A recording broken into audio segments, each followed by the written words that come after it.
सारस की पीठ पर सवार सियासत का लेटेस्ट चैप्टर कानपुर में खुला तो बात दूर तक गई।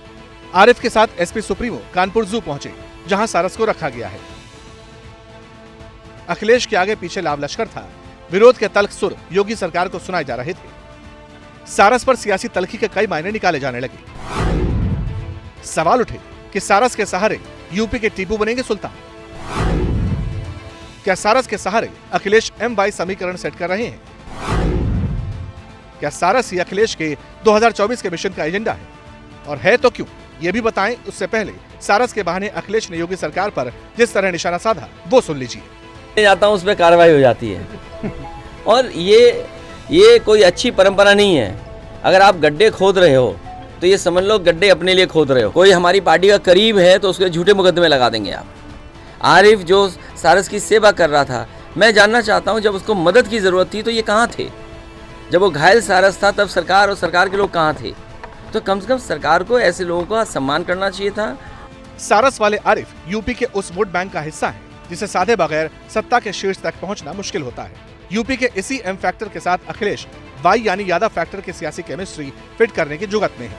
यूपी की कुल जनसंख्या में यादव और मुस्लिम वोट मीटर की रीडिंग में तो पता चलता है कि यूपी में करीब 20% मुस्लिम और 10% यादव हैं। M-Y फैक्टर यूपी में 2024 चुनाव के लिए इसलिए भी गेम चेंजर है क्योंकि मुस्लिम आबादी 16 सीट जबकि यादव 10 सीट पर असर डालते हैं। यानी लोकसभा की 80 में से 26 सीटों पर M-Y फैक्टर को साधे बिना जीत का स्वाद चखना नामुमकिन है। अब यह जानना भी जरूरी है कि 2019 के लोकसभा चुनाव में 16 सीटों पर दबदबा रखने वाला मुस्लिम वोट बैंक आखिर किसके साथ था।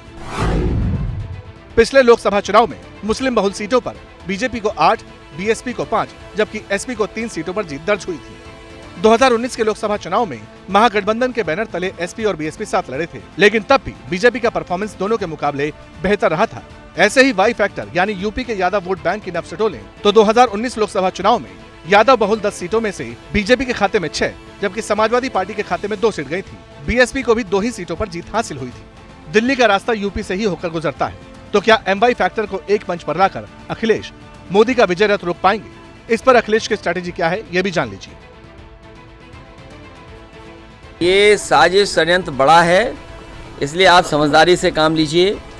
रीजनल पार्टियां लगातार मुकाबला कर रही हैं बीजेपी का, और बीजेपी से मुकाबला करने के लिए स्वतंत्र है कांग्रेस या अन्य दल वो किस रूप में किसके साथ खड़े हैं। 24 में भारतीय जनता पार्टी का सफाया होगा और समाजवादी पार्टी का जो आज गठबंधन जो दल हमारे साथ हैं उन्हीं के साथ हम चुनाव लड़ने जा रहे हैं। अखिलेश का एजेंडा और विजन क्लियर है।